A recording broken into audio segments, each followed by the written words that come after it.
Left foot. Yeah, under 5. Left foot. Left foot. Left foot. Thank you.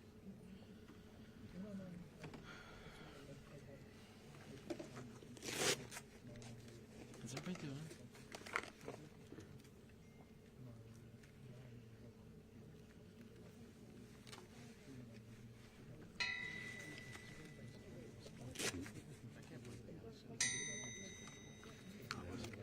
I know, it was such a good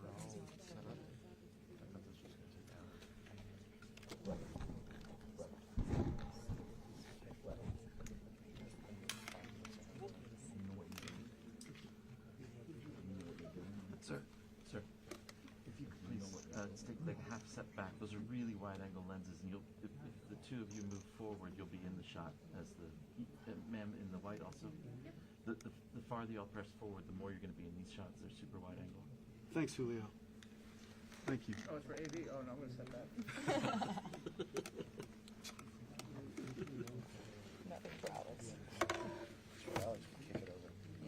Alex, we're actually waiting for you to get up there. Oh, no, no, no, no. Oh, no, no, no, no. Okay, so you're still in there for the walk-up? Yeah. And then I'm going to push down.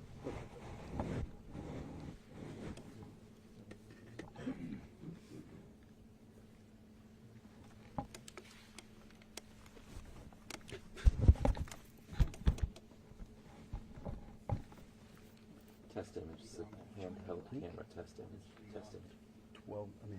24 to 70.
stay here. You can stay up. It's fine. Thank you.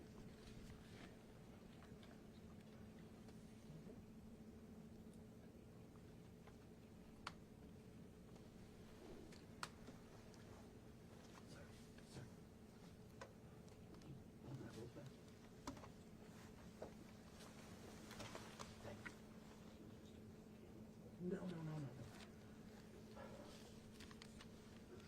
I said you must have moved the camera. Can't touch it. Jesus Christ.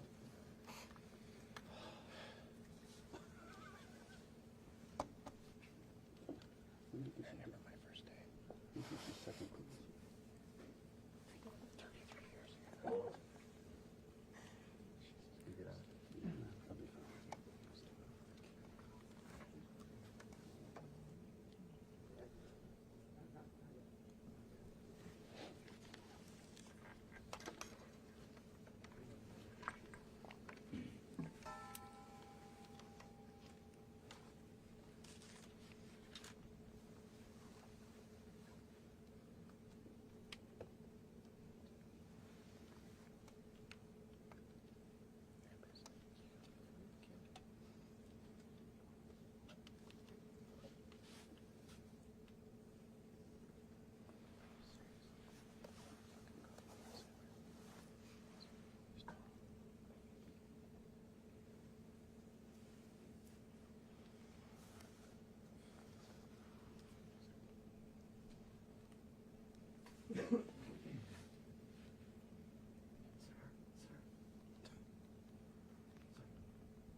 Thanks, Julio. It's primarily an issue for the walkout.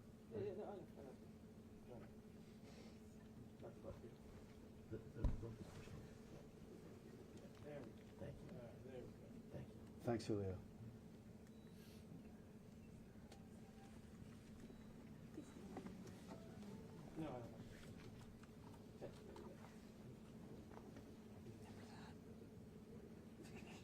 Yeah.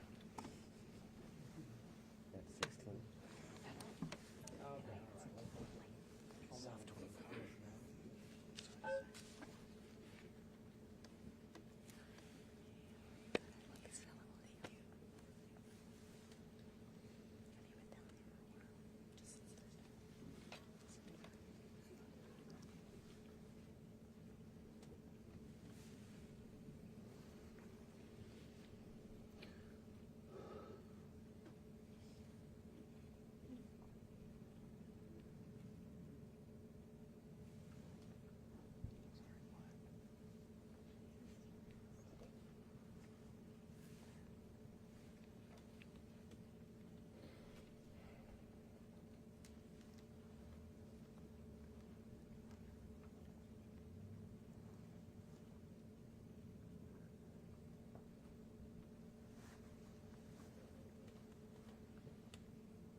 So she must have done that.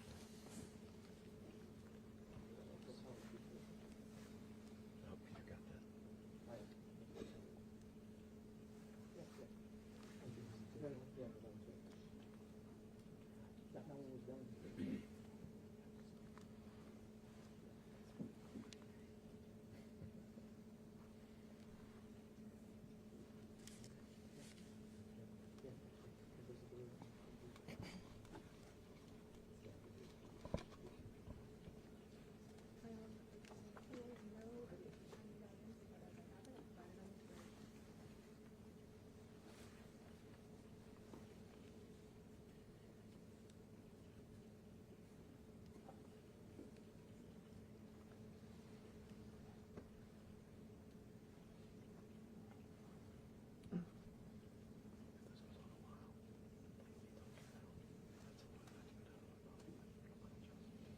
Don't worry, do what you gotta do.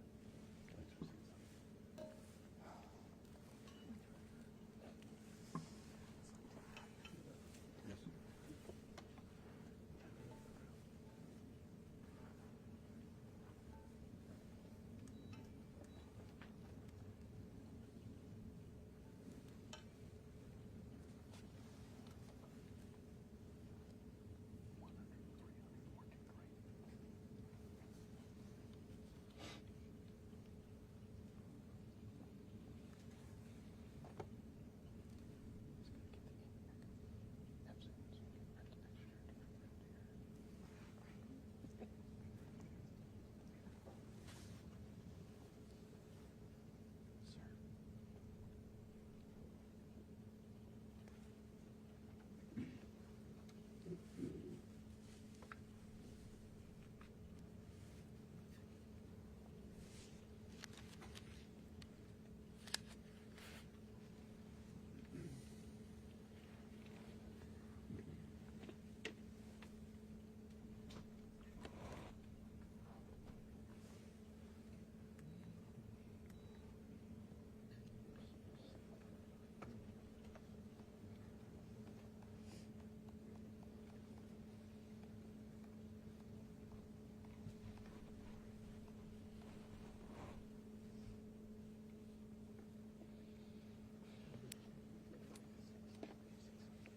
seeing something.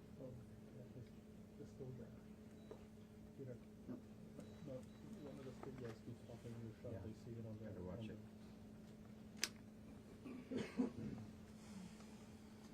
Jonathan, Who is it? your Yeah, foot right keeps now. hitting the tripod. Is it true? Yeah. With the lens? Yeah, You're not gonna pan? I will, but not right now. Not until he's come Peter, which direction should I move my feet? To my right? to your right. Yeah. Is that better? Mm-hmm. Cool. And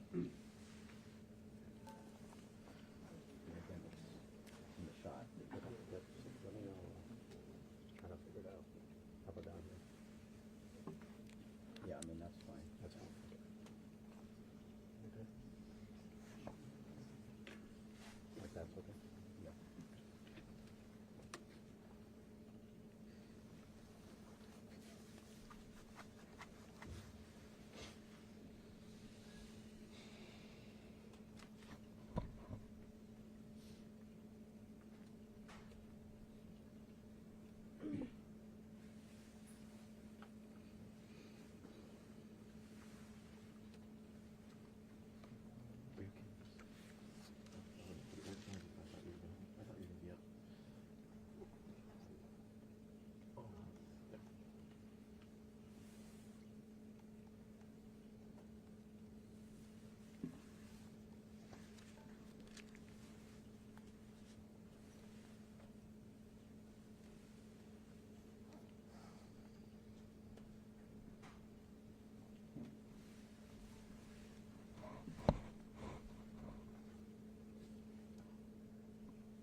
Okay, thank you very much. This is big stuff.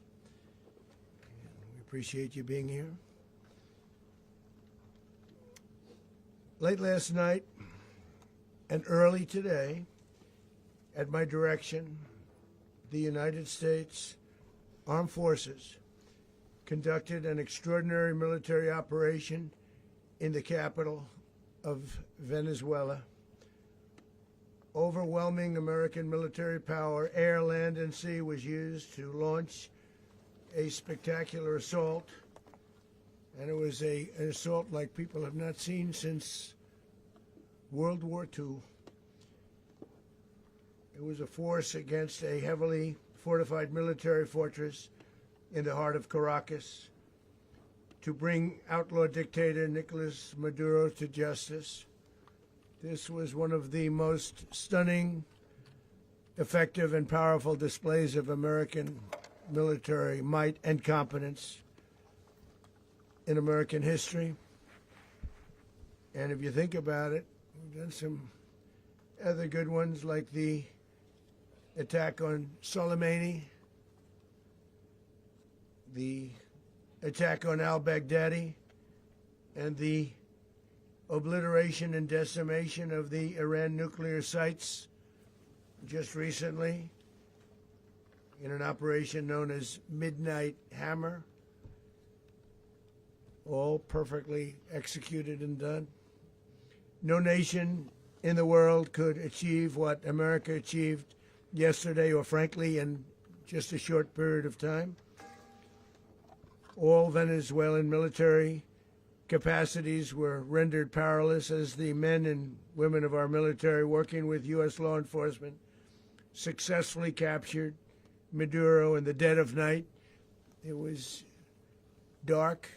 The lights of Caracas were largely turned off due to a certain expertise that we have.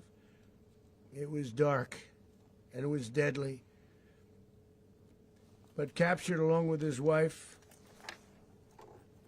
Celia Flores, both of whom now face American justice.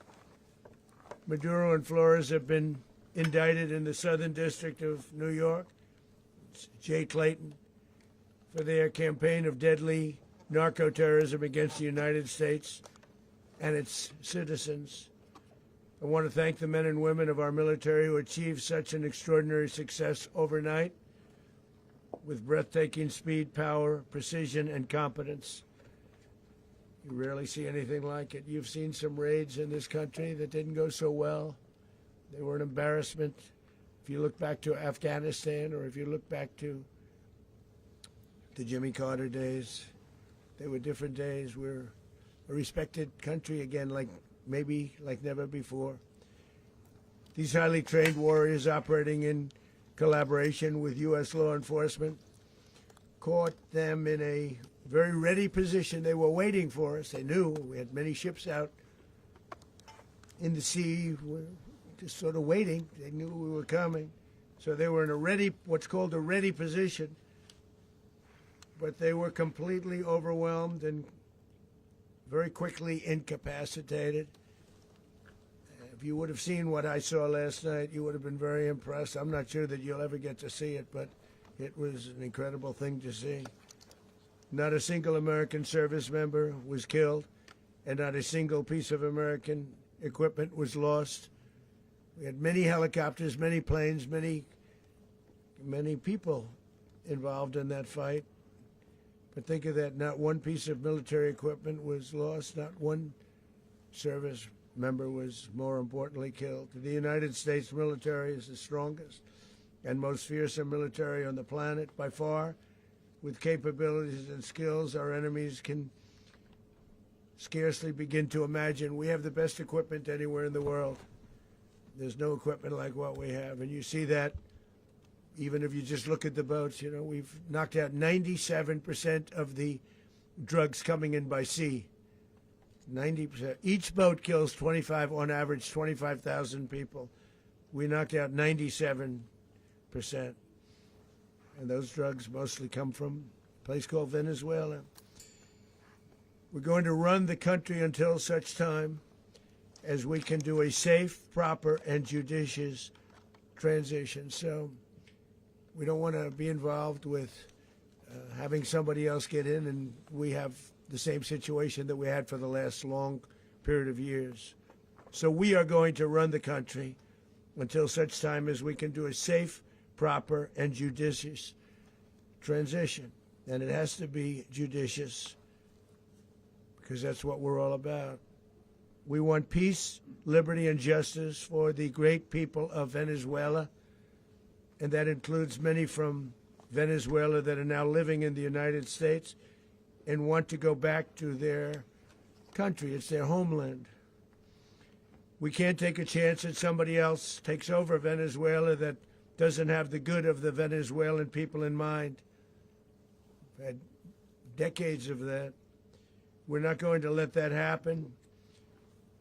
We're there now, and what people don't understand, but they understand as I say this, we're there now, but we're going to stay until such time as the proper transition can take place. So we're going to stay until such time as we're going to run it, essentially, until such time as a proper transition can take place. As everyone knows, the oil business in Venezuela has been a bust, a total bust, for a long period of time. They were pumping almost nothing by comparison to what they could have been pumping and what could have taken place.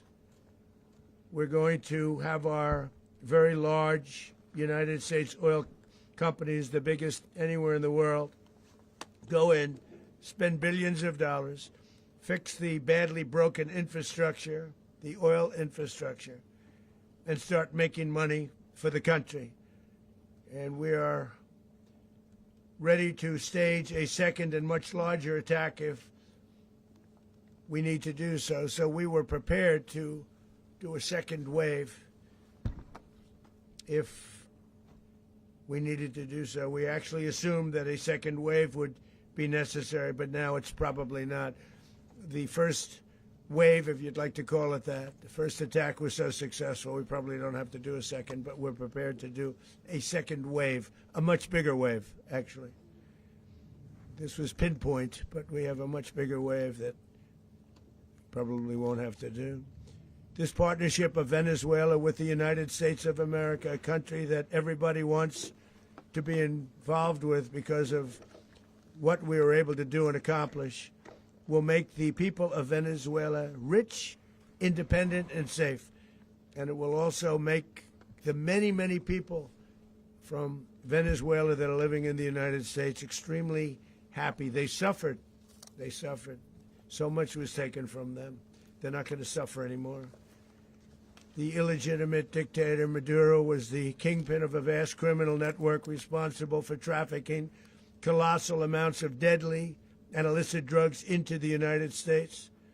As alleged in the indictment, he personally oversaw the vicious cartel known as Cartel de las Solas, which flooded our nation with lethal poison, responsible for the deaths of countless Americans, the many, many Americans. Hundreds of thousands over the years of Americans died because of him.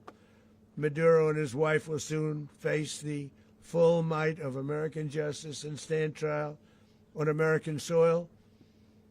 Right now, they're on a ship. They'll be heading to, ultimately, New York, and then a decision will be made, I assume, between New York and Miami or Florida.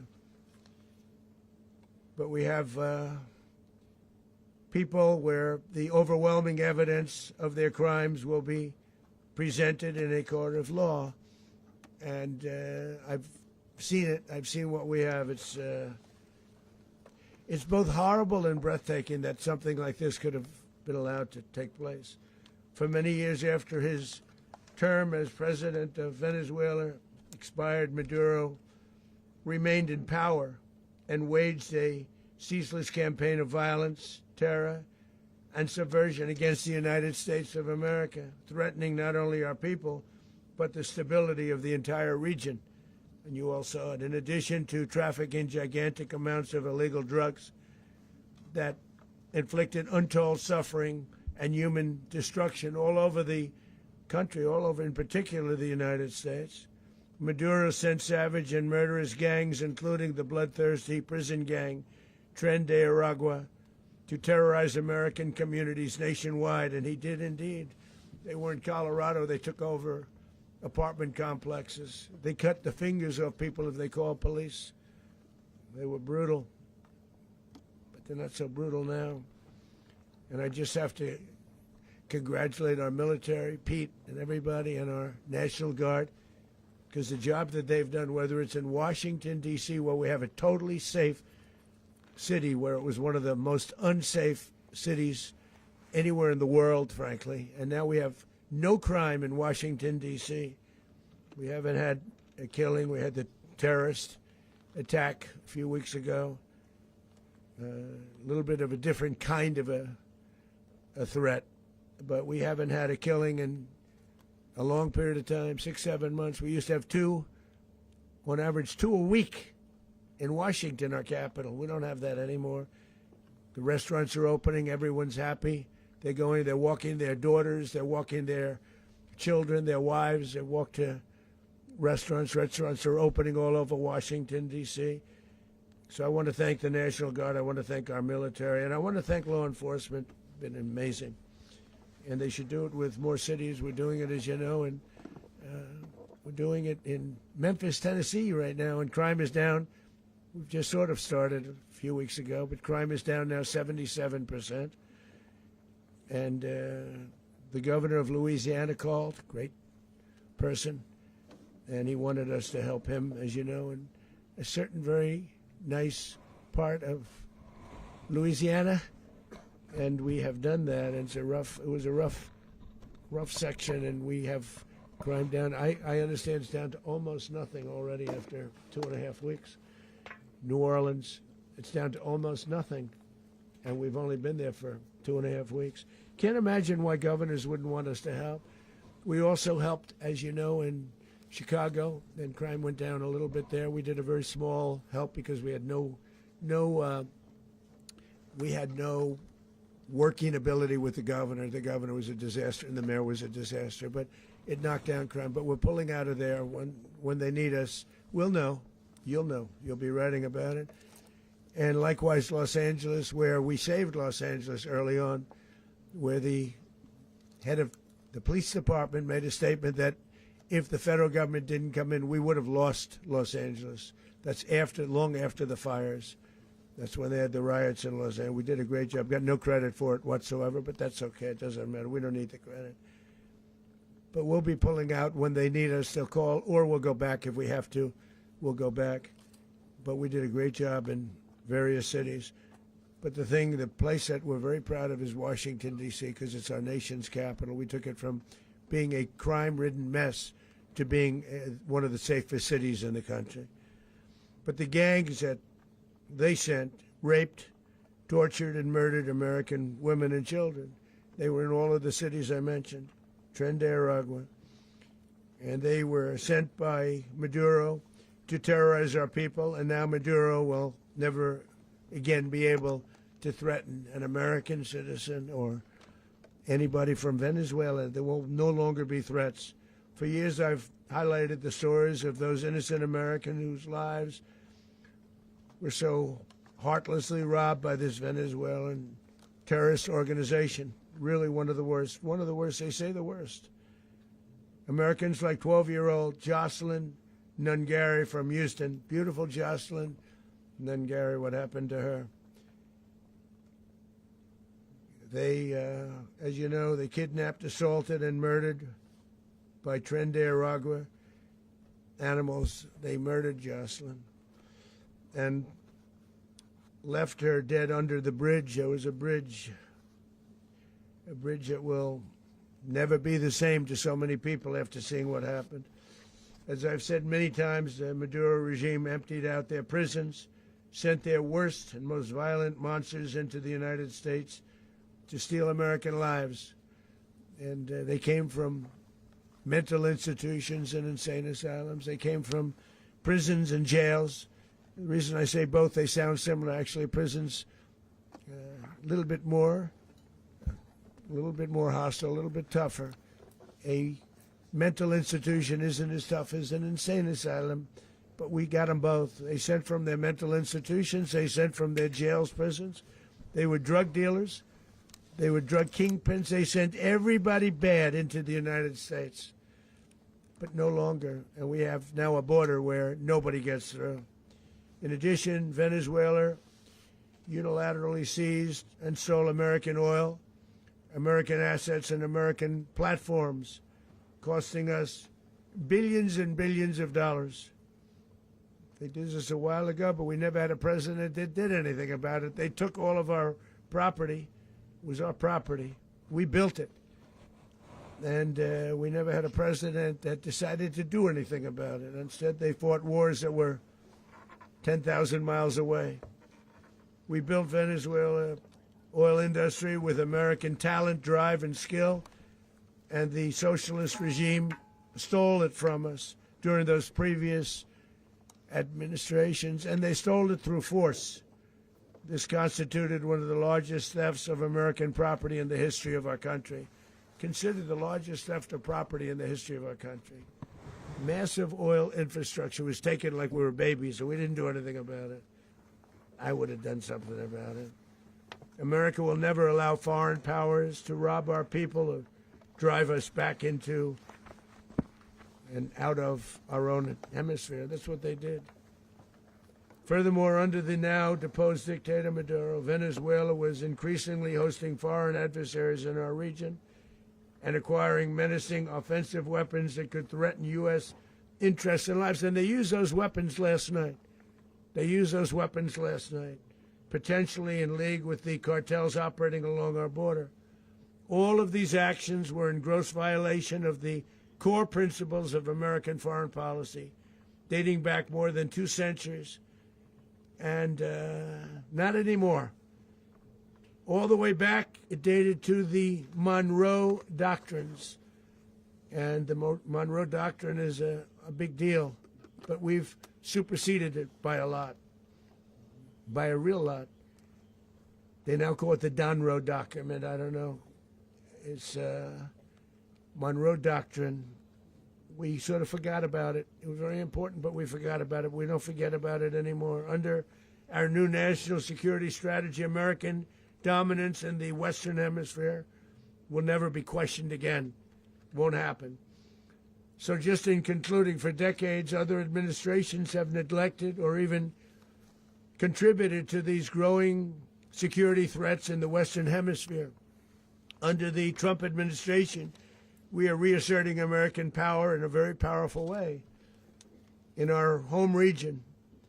And our home region is very different than it was just a short while ago. The future will be, and we did this in my first term. We had great dominance in my first term, and we have far greater dominance right now. Everyone's coming back to us. The future will be determined by the ability to protect commerce and territory and resources that are core to national security. These are core to our national security. Just like tariffs are, they've made our country rich, and they've made our national security stronger than ever before. But these are the iron laws that have always determined global power. And we're going to keep it that way. We will secure our borders. We will stop the terrorists. We will crash the cartels, and we will defend our citizens against all threats, foreign and domestic. Other presidents may have lacked the courage or whatever to defend America, but I will never allow terrorists and criminals to operate with impunity against the United States. This extremely successful operation should serve as warning to anyone who would threaten American sovereignty or endanger American lives. Very importantly, the embargo on all Venezuelan oil remains in full effect. The American Armada remains poised in position, and the United States retains all military options until United States demands have been fully met and fully satisfied. All political and military figures in Venezuela should understand what happened to Maduro can happen to them, and it will happen to them if they aren't just, fair, even to their people. The dictator and terrorist, Maduro, is finally gone in Venezuela. People are free. They're free again. It's been a long time for them, but they're free. America is a safer nation this morning. It's a prouder nation this morning because it didn't allow this horrible person and this country that was doing very bad things to us. It didn't allow it to happen. And the Western Hemisphere is right now a much safer place to be. So I want to thank everybody for being here. I want to thank General Raisin Kane. He's a fantastic man. I've worked with a lot of generals. I worked with some I didn't like. I worked with some I didn't respect.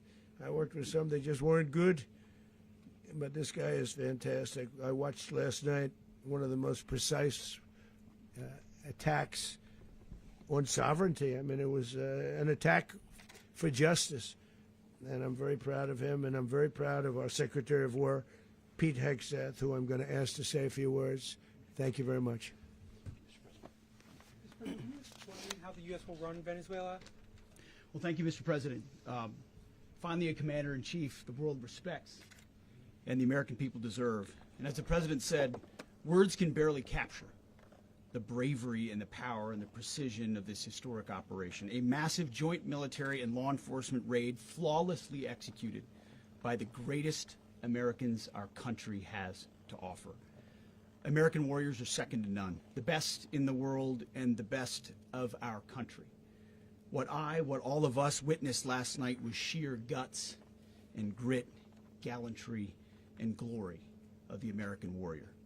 I'm simply humbled by such men, and I tip my hat to our chairman, Dan Raisin Kane, and all those Americans who stood watch last night. Our warriors are the elite of America, and again, President Trump has your back. No other country on planet Earth, and it's not even close, could pull this kind of operation off. And no other president has ever shown this kind of leadership, courage, and resolve, the most powerful combination the world has ever seen. As the President said, our adversaries remain on notice. America can project our will anywhere, anytime. The coordination, the stealth, the lethality, the precision, the very long arm of American justice, all on full display in the middle of the night. Nicolás Maduro had his chance, just like Iran had their chance, until they didn't and until he didn't. He effed around, and he found out. President Trump is deadly serious about stopping the flow of gangs and violence to our country. Deadly serious about stopping the flow of drugs and poison to our people. Deadly serious about getting back the oil that was stolen from us. And deadly serious about reestablishing American deterrence and dominance in the Western Hemisphere. This is about the safety, security, freedom, and prosperity of the American people. This is America first. This is peace through strength. And the United States War Department is proud to help deliver it. Welcome to 2026, and under President Trump, America is back. I'd like to welcome now our chairman, Chairman Raisin Kane, to give a few more details about the operation. Mr. Chairman. Thank you, Mr. Secretary. Thank you, Mr. President, and good morning. Last night, on the order of the President of the United States and in support of a request from the Department of Justice, as the President said, the United States military conducted an apprehension mission in Caracas, Venezuela, to bring to justice two indicted persons, Nicolás and Cecilia Maduro. This operation, known as Operation Absolute Resolve, was discreet, precise, and conducted during the darkest hours of January 2nd and was the culmination of months of planning and rehearsal, an operation that, frankly, only the United States military could undertake. What I'd like to do this morning is talk to you through some of the preparation and the details without compromising any of our tactics, techniques, and procedures. There is always a chance that we'll be tasked to do this type of mission again. Our interagency work began months ago and built on decades of experience of integrating complex air, ground, space, and maritime operations. While the past 2 decades have honed the skills of our special operations forces, this particular mission required every component of our joint force, with soldiers, sailors, airmen, Marines, and Guardians working in unison with our intelligence agency partners and law enforcement teammates in an unprecedented operation. We leveraged our unmatched intelligence capabilities and our years of experience in hunting terrorists, and we could not have done this mission without the incredible work by various intelligence agencies, including the CIA, NSA, and NGA. We watched, we waited, we prepared, we remained patient and professional. This mission was meticulously planned, drawing lessons from decades of missions over the last many years, many missions over these last many years. This was an audacious operation that only the United States could do. It required the utmost of precision and integration within our joint force. And the word integration does not explain the sheer complexity of such a mission. An extraction so precise it involved more than 150 aircraft launching across the Western Hemisphere in close coordination, all coming together in time and place to layer effects for a single purpose: to get an interdiction force into downtown Caracas while maintaining the element of tactical surprise. Failure of one component of this well-oiled machine would have endangered the entire mission, and failure is never an option for America's joint force. Those in the air over Caracas last night were willing to give their lives for those on the ground and in the helicopters. Let me talk a little bit about the preparation. After months of work by our intelligence teammates to find Maduro and understand how he moved, where he lived, where he traveled, what he ate, what he wore, what were his pets, in early December, our force was set pending a series of aligned events. Key was choosing the right day to minimize the potential for civilian harm and maximize the element of surprise and minimize the harm to the indicted personnel so, as the President said, they could be brought to justice. And as the President said earlier today, weather in Venezuela is always a factor this time of the year. And over the weeks through Christmas and New Year's, the men and women of the United States military sat ready, patiently waiting for the right triggers to be met and the President to order us into action. Last night, the weather broke just enough, clearing a path that only the most skilled aviators in the world could maneuver through. Ocean, mountain, low cloud ceilings, but when tasked with a mission, this organization does not quit. At 10:46 p.m. Eastern Time last night, the President ordered the United States military to move forward with this mission. He said to us, and we appreciate it, Mr. President, good luck and Godspeed. And those words were transmitted to the entire joint force. Over the course of the night, aircraft began launching from 20 different bases on land and sea across the Western Hemisphere. In total, more than 150 aircraft, bombers, fighters, intelligence, reconnaissance, surveillance, rotary wing were in the air last night. Thousands and thousands of hours of experience were airborne. Our youngest crew member was 20, and our oldest crew member was 49, and there's simply no match for American military might. As the night began, the helicopters took off with the extraction force, which included law enforcement officers, and began their flight into Venezuela at 100 feet above the water.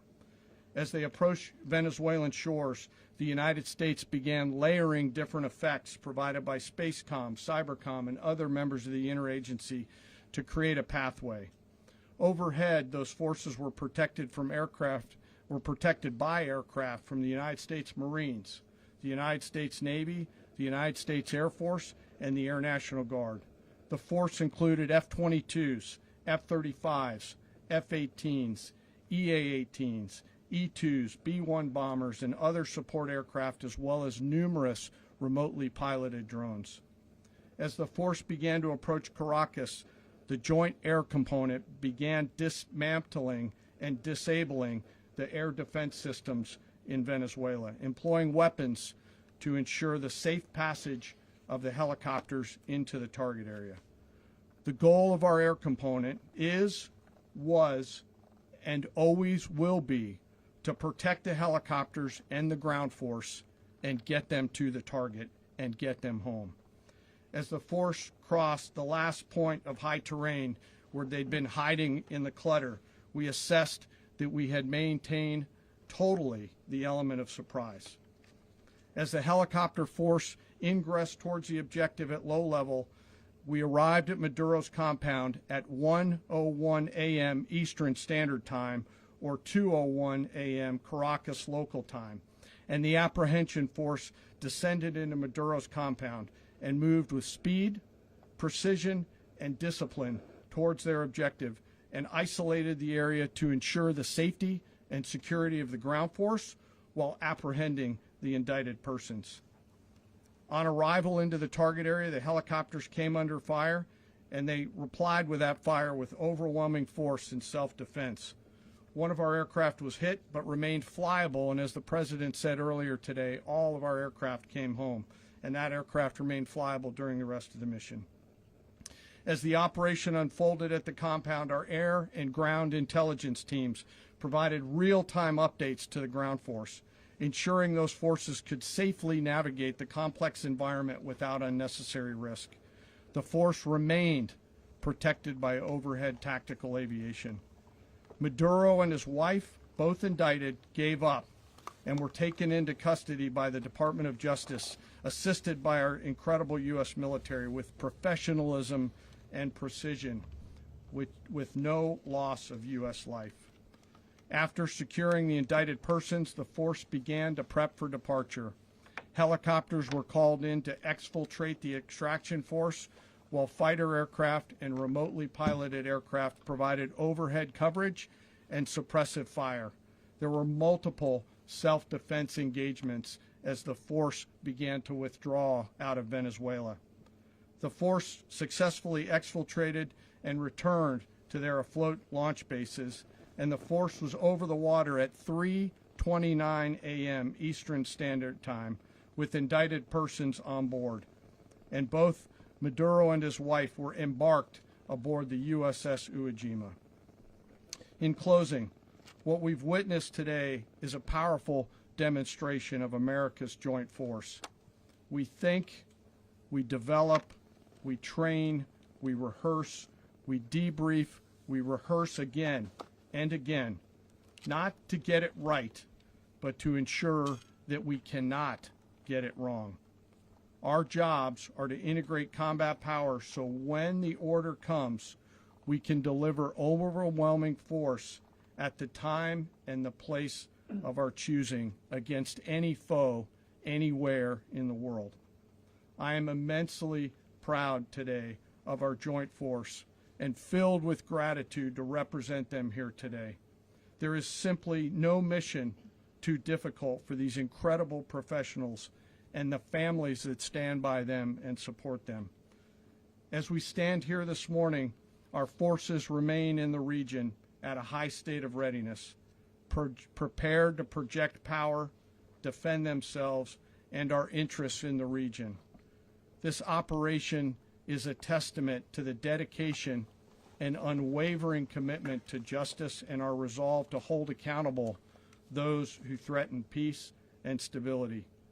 In closing, I want to express my heartfelt gratitude to the brave men and women who executed this mission. Their courage and tireless commitment to our nation are what makes us strong. Thank you, Mr. Secretary, and thank you, Mr. President. Well, I don't have much to add to what you've heard now, other than the following points. Nicolás Maduro was indicted in 2020 in the United States. He is not the legitimate president of Venezuela. That's not just us saying it.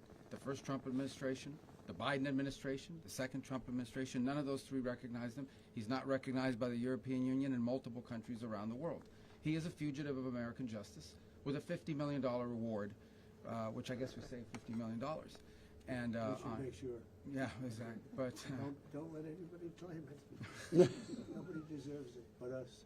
But I want to be clear about one thing. Nicolás Maduro had multiple opportunities to avoid this. He was provided multiple very, very, very generous offers and chose instead to act like a wild man, chose instead to play around.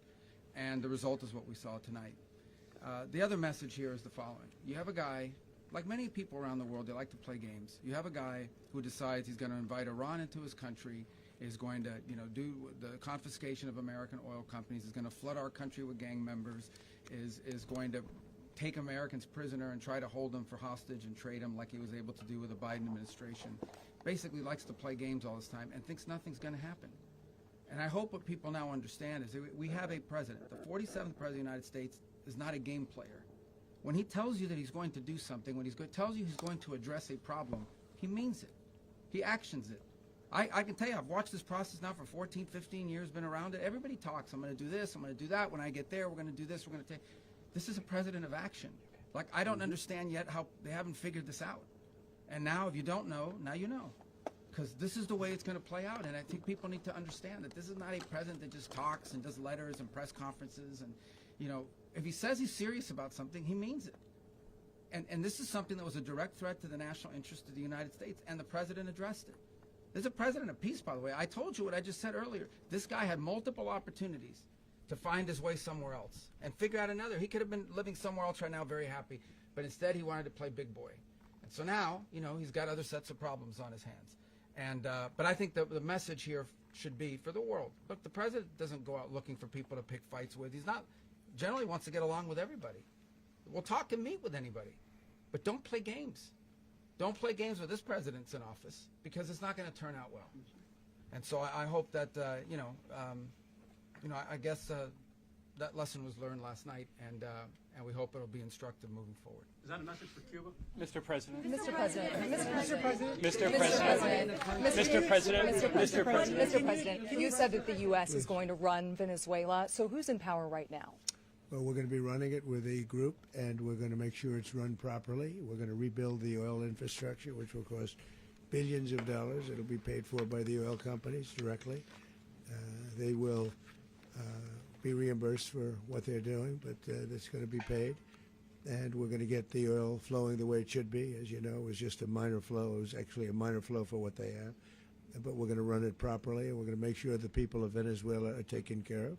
We're going to make sure the people that were forced out of Venezuela by this thug are also taken care of. Mr. President. President, does the U.S. running the country mean that U.S. troops will be on the ground? How will that work? Well, they always say boots on the ground. So we're not afraid of boots on the ground if we have to have. We had boots on the ground last night at a very high level, actually. We're not afraid of it. We don't mind saying it. But we're going to make sure that that country is run properly. We're not doing this in vain. This is a very dangerous attack. This is an attack that could have gone very, very badly. Could have gone very badly. We could have lost a lot of people last night. We could have lost a lot of dignity. We could have lost a lot of equipment. The equipment is less important, but we could have lost a lot. And we're going to make sure that this is proper. We're there now. We're ready to go again if we have to. We're going to run the country right. It's going to be run very judiciously, very fairly. It's going to make a lot of money. We're going to give money to the people. We're going to reimburse people that were taken advantage of. We're going to take care of everybody. It's very important. We couldn't let them get away with it. They stole our oil. We built that whole industry there, and they just took it over like we were nothing. And we had a president that decided not to do anything about it. So we did something about it. We're late, but we did something about it. Yeah, please. Mr. President, can you explain the exact mechanism by which you're going to run the country? Are you going to designate a U.S. official to coordinate? Yes, it's all being done right now. We're designating people. We're talking to people. We're designating various people, and we're going to let you know who those people are. Mr. President, what's the group you mentioned that would run Venezuela? Well, it's largely going to be, for a period of time, the people that are standing right behind me. We're going to be running it. We're going to be bringing it back. It's a dead, I talk about a dead country. A year and a half ago, we were a dead country. Now we're the hottest country anywhere in the world. We're a country doing better than any country anywhere in the world. And it required leadership. Venezuela has a lot of bad people in there, a lot of bad people that shouldn't be leading. We're not going to take a chance that one of those people take over for Maduro. So you can look at, and others, we have fantastic people, including people in the military. So we're going to have a group of people running it until such time as it can be put back on track, make a lot of money for the people, and give people a great way of life, and also reimbursement for people in our country that were forced out of Venezuela. Rubio would be.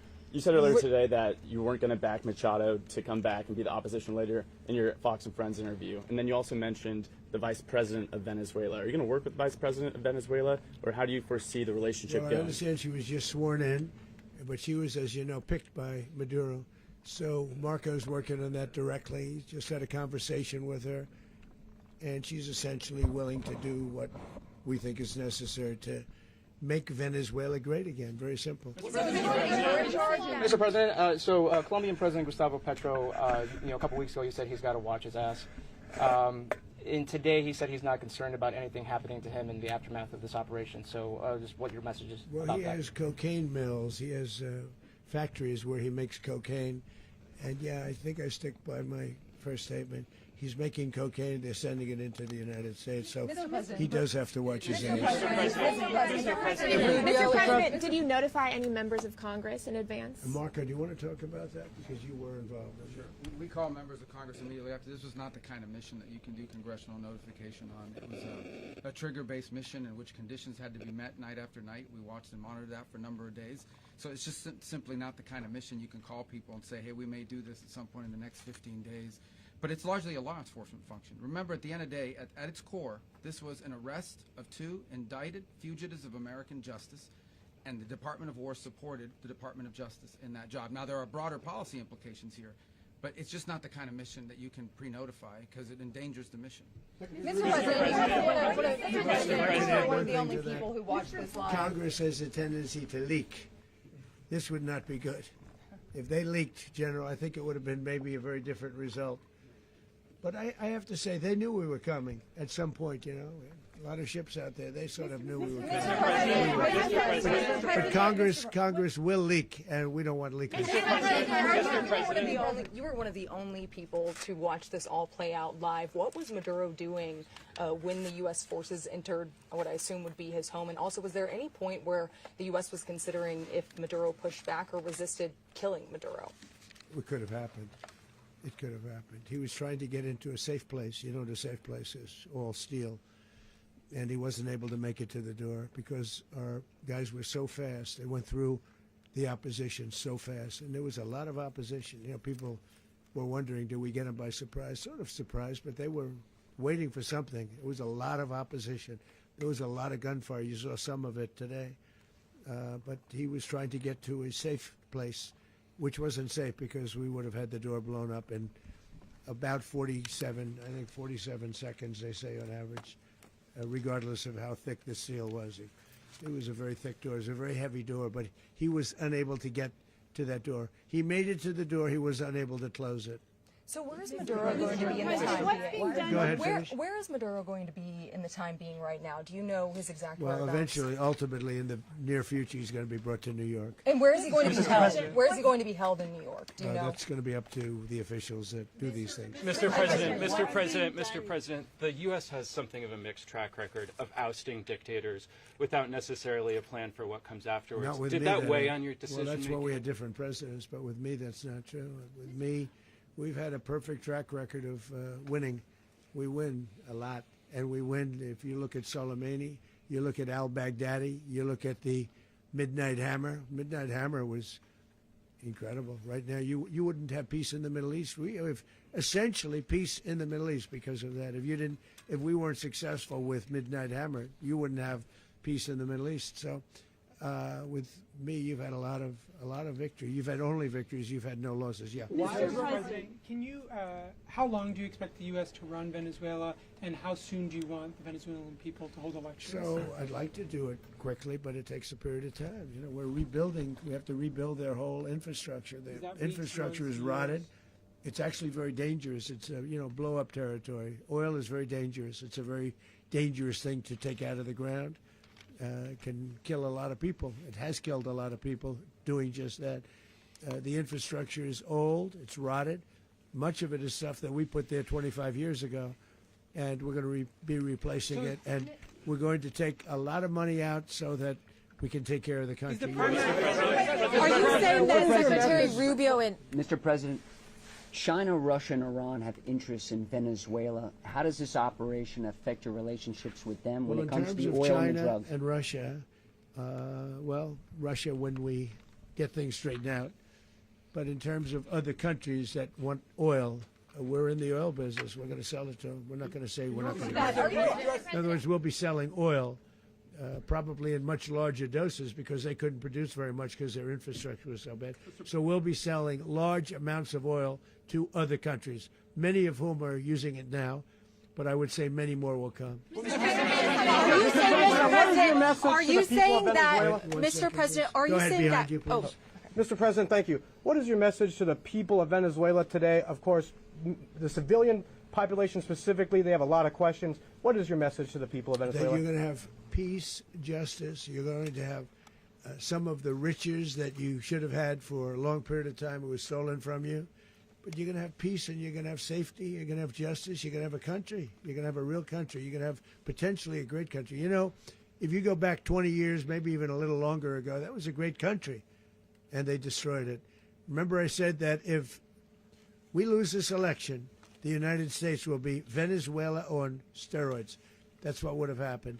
Had we lost the election, the 2024 election, we suffered so badly. When you look at the border from 2020, what they did, what Joe Biden administration did to our country should never be forgotten. But if we had to go through another year of that, we wouldn't have. We would be exactly where Venezuela was in terms. I used to say, if they win, we're going to be Venezuela on steroids, and that's what would have happened. President, thank you. Are you saying that Secretary Hegseth and Rubio are going to be running Venezuela, and will you be sending in U.S. military They're troops going to to be a provide? team that's working with the people of Venezuela to make sure that we have Venezuela right. Because for us to just leave, who's going to take over? I mean, there is nobody to take over. You have a vice president who's been appointed by Maduro. And right now she's the vice president, and she's, I guess, the president. She was sworn in as president just a little while ago. She had a long conversation with Marco, and she said, we'll do whatever you need. I think she was quite gracious, but she really doesn't have a choice. We're going to have this done right. We're not going to just do this with Maduro, then leave like everybody else, leave and say, let it go to hell.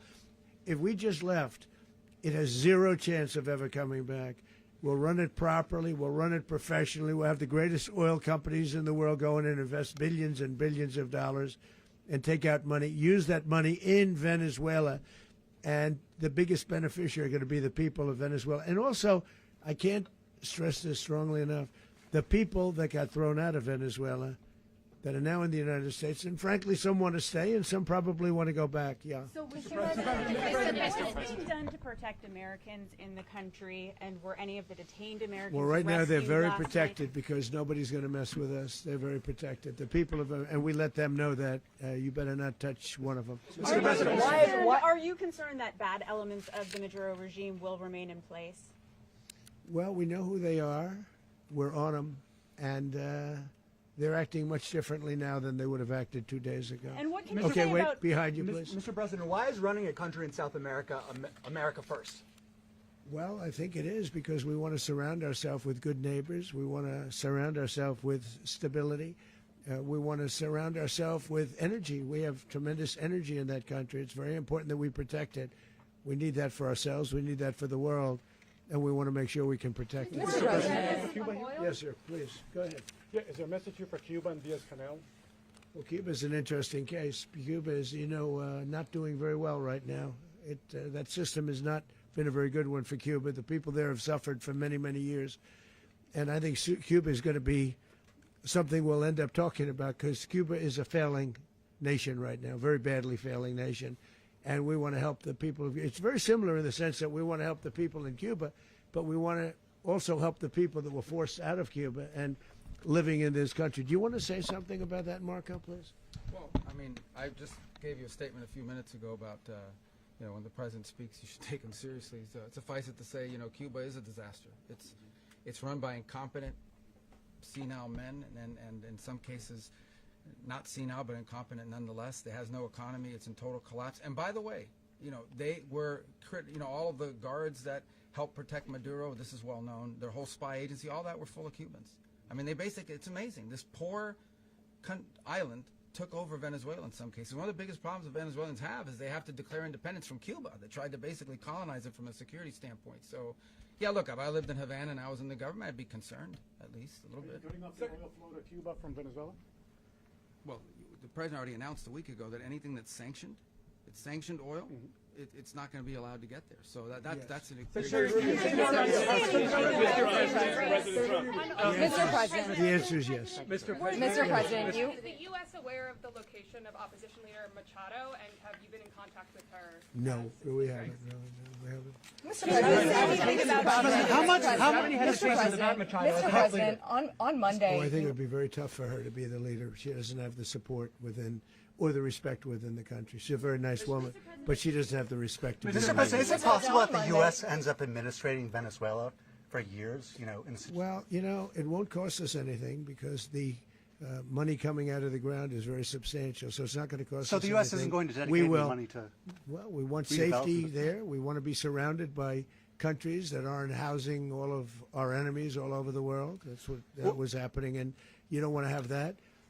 But we're going to be rebuilding, and we're not spending money. The oil companies are going to go in. They're going to spend money. We're going to take back the oil that, frankly, we should have taken back a long time ago.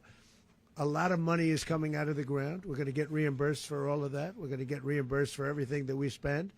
So it's going to be a very important. This is a very big evening that took place last night.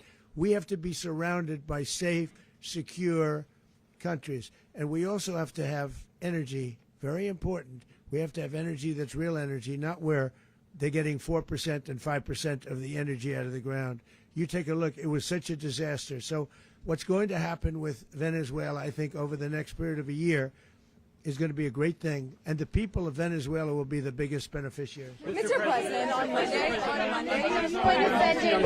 U.S. military. Mr. President, thank you. What did you last speak to Maduro about when you spoke? And is the Well, U.S. I don't want to get into the Venezuela? conversations, but I did have conversations with him, and I said, you got to surrender. And I actually thought he was pretty close to doing so, but now he wished he did, yeah. Mr. President, can you explain, you said that Maduro is responsible for drug trafficking. You recently pardoned the former president of Honduras who was convicted on many drug trafficking. Can you explain how these two situations are different? And would you ever pardon Maduro? I endorsed, as you know, the winning president, the man who won in Honduras. I endorsed the man who won in Chile. I endorsed the man who won in Argentina. And we are doing very well with that whole group. What the man that I pardoned was, if you could equate it to us, he was treated like the Biden administration treated a man named Trump. That didn't work out too well for them. This was a man who was persecuted very unfairly. He was the head of the country. He was persecuted very unfairly. And there are a number of them. And we felt that it was a very unfair situation that happened to him. He's also a party member of the man who won. So obviously the people liked what I did. And one of the reasons that was done is because of the fact that the party in power felt very strongly that that man was treated very badly. I studied it very quickly, and then I studied it in great detail. I went to a lot of the people standing behind me, and they felt that that man was persecuted and treated very badly. That's why I gave him a pardon. Mr. President, you referenced boots on the ground earlier. Can you just sort of button this up? Do you envision the U.S. military having a presence in Venezuela as the U.S. runs that country? No, we're going to have a presence in Venezuela as it pertains to oil, because we have to have, we're sending our expertise in. So you may need something, not very much.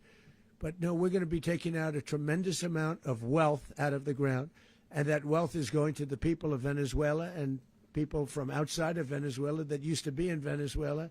And it goes also to the United States of America in the form of reimbursement for the damages caused us by that country. So I want to thank you all very much. Thank you. Do you have one? Yes, please. Americans worried about escalation. You were so nice before. I'm going to give you the final question. Go Thank ahead. you, Mr. Unless it's a President. bad question, in It's which about case Putin. I'll go one word. It's about who? It's about Putin, if you want. About Putin. Well, okay. that's always nice You had to a talk phone. about Putin. You had a phone call with him Yeah. on Monday. Did he talk at all about Maduro? Did y'all talk about this? No, we didn't. And We then- never spoke about Maduro. Are you mad at him right now? I mean, there's this I'm not intelligence. thrilled with Putin. I'm not thrilled with Putin. He's killing too many people. There was that I intelligence. thought that would be so. I settled 8 1/4 war. You know what the 1/4 was? Thailand and Cambodia. I did it again. They broke out, and I did it in about 5 hours, and I settled it. I'm giving myself 1/4, so I'm up to now 8 1/4. In other words, I settled the war, but then they broke out. They had a pretty bad breakout over the last 4 days. I got them to go back to peace. So I only give 1/4. I thought the easiest one would be, one of the easier ones would be Russia, Ukraine. It's not. And they both have done some pretty bad things. And look, that's Biden's war. That's not my war. But I want to stop the lives. Did you see where last month, 30,000, it was 27,000 the month before. 30,000, mostly soldiers, were killed this last month. 30,000. I want to stop that. You know, I got NATO to pay 5% instead of the 2% that they weren't paying. They weren't paying 2, now they pay 5. And we send them a lot of munitions. We send them a lot of things, missiles and various other things, a lot. And they pay. The United States is not losing money. We're probably making money on that. It's the last thing I care about. I just want to stop all those people. We're losing 25, 30,000 human beings that come from 2 places that are very far away. But if I can stop, because it's something I've been pretty good at doing, deals, I guess. It's all a deal. Life is a big deal. But if I can stop that war and stop 30,000 young people, in addition to the fact that people are being killed in Kiev, people are being killed in other cities, you know, a much smaller number, but they're being killed, viciously killed. So I'm not happy about it. I thought that would be something that would get solved. We have Mr. Witkoff here. I think that we're making progress, but that's a war that should have never happened. If I were president, it would have never happened. Putin says it. Everybody says it. If I were president, that would have never happened. But I inherited that war. That was Joe Biden, Zelensky, and Putin. I came into the situation, and it's a mess.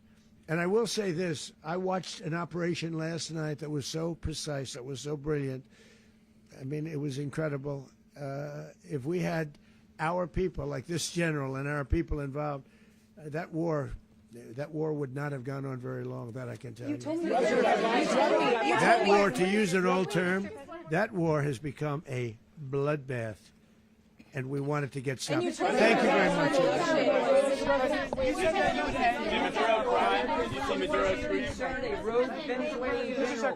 Mr. Secretary, can you talk about your conversation with the Vice President?